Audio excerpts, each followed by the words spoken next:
อไปนี่เขาจะขอเว้าเรื่องประวัติของเมืองเฟืองเป็นย่อๆเนาะให้ลูกฟังตามที่พอฮู้เมืองเฟืองนี่เป็นเมืองกลางเคิงของ4ตัวเมืองทางตะวันออกติดเมืองตะวันออกนี่ติดกับเมืองหินเหิบทางใต้ติดกับเมืองมื่นมีไสเมืองสระขามต่อน้ำของ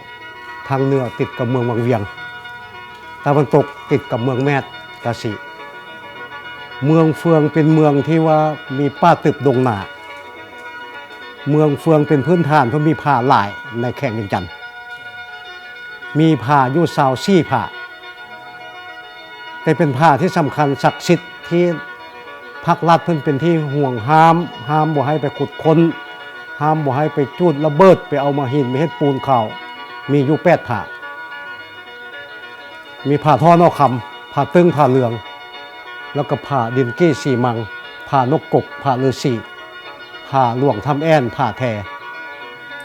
อยู่ออกนี้ไปประมาณ10 กิโลเมตรอยู่วัดบ้านโนนเป็นวัดที่ใหญ่ลูกไปเห็นแล้วบ่ตัวนั้นล่ะตัวนั้นเมืองเฟืองนี้แม่นคนเบื้องต้นทบิดแม่นอุปยกมาจากเมืองเชียงคอมาที่ภาคเหนือของลาวเมืองแข่งพงพันธุ์เพราะว่ามาค้นคว้าได้ตามที่ว่าขุดค้นในธาตุของผาท่อนอกคำนี้แม่นเมืองเฟืองนี่มาคนหมู่แม่นบ้าน30,000กับเมืองเฟืองบ้านดอนนาแข่งนามนมาสมัยพร้อมบ้านกกซานบ้านกกซานแล้วก็บ้านผาตังเป็นคนไทยพวนจืดพร้อมกับไทยซ้ำนี่มาตามหลังแต่ไทยพวนนี่มาก่อนมาปี1236ปี1236แม่นมาตั้งอยู่บ้านเมืองเฟืองบ้าน30,000แล้วมีนาซืบนาไผ่นาสิงนาสวงนาทำนาหลับนาแคนางาดอยู่บ้านนาดีอันนี้ข้าเจ้าบนเฮ็ดเมืองเฮ็ดฝ่ายเอาน้ำห้วยมาเป็นนาวันนี้เว้าเรื่องประวัติของผาท่อนอกคำต่อหลังจากคนมาอยู่นี่แล้ว1236แม่นคนมาอยู่จนกว่าฮอดปี1376แม่นพวกนี้มาแต่ภาคใต้ของลาวพวกนี้แม่นคาดักคาดักแดคาหูตึ้งแม่นเป็นเผ่าคาทางยิงด้วยทรายแม่นบ่สูบยาแม่นเคี้ยวมากดังนั้นเมื่อคนมานี่มาแล้วแม่นมาเดือน3มาปี1376นี้แล้วมาเอาเฟืองอยู่นาเงินนาสิงนาซืบนาไผ่มาเฮ็ดตูบได้30,000ตูบคนมันต้องหลายมาเฮ็ดตูบอยู่นี่แต่ว่ามาบัดนี้มาแล้วมันขึ้นบ่แม่นจิตท่อลงมันขึ้นมาตามสายน้ำของแล้วขึ้นมาต่อชะน้ำงึมแล้วมาขึ้นน้ำลีก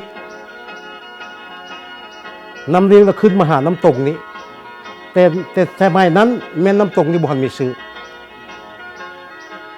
ว่าคำว่าจะเห็นนอกคำแล้วคอจับตรงแปลว่าหมอเสิร์ฟลูกคางนี่คันทึกตรงแล้วมันจะมาทึกคันลงว่างจะมาทึกสิแล้วพอดีจับตรงแล้วมันทึกแล้วมาเห็นนอกคำแท้จังว่าห้องน้ำตรงน้ำลีกคันชื่อมันตะกี้กับบ่แม่นน้ำลีกแม่นนะบ่แม่นน้ำลีกจากเลขที่13ดังนั้นจึงมาเฉียอยู่หินเฮิบนี้มันมาแต่ไกลๆจากเมืองกะสีพุ่นยังมาเฉียบนนี้ไปเอามาพาดเลขที่13น้ำลีกเป็นยอดของมันอยู่เมืองกะสีในสมัยนั้นแม่นน้ำซองนี่ก็บอกแม่นน้ำซองแม่นน้ำซองแม่นจับเอาเจ้าอนุใส่ซองไทยมันจับได้แล้วมันเจ้าน้อยเมืองพวนเป็นผู้เอาจับเจ้าอนุนี่ใส่ซองมาแล้วมาออกวังเวียงแล้วจังมาขึ้นมานี้มาภูท่าขานในที่เพื่อนของภูท่าขานที่จริงแม่นภูท่ายขานห้ามเจ้าอนุมาแล้วไปขานหักจังมาเปลี่ยนว่าเป็นภูท่าขานแล้วมานี่เกี้ยวไปนี่ไปออกไปหาของข้ามไปหาไทยเขาเจ้าลัดมานี้สมัยเอาเจ้าพงงุ้มไปเนี่ย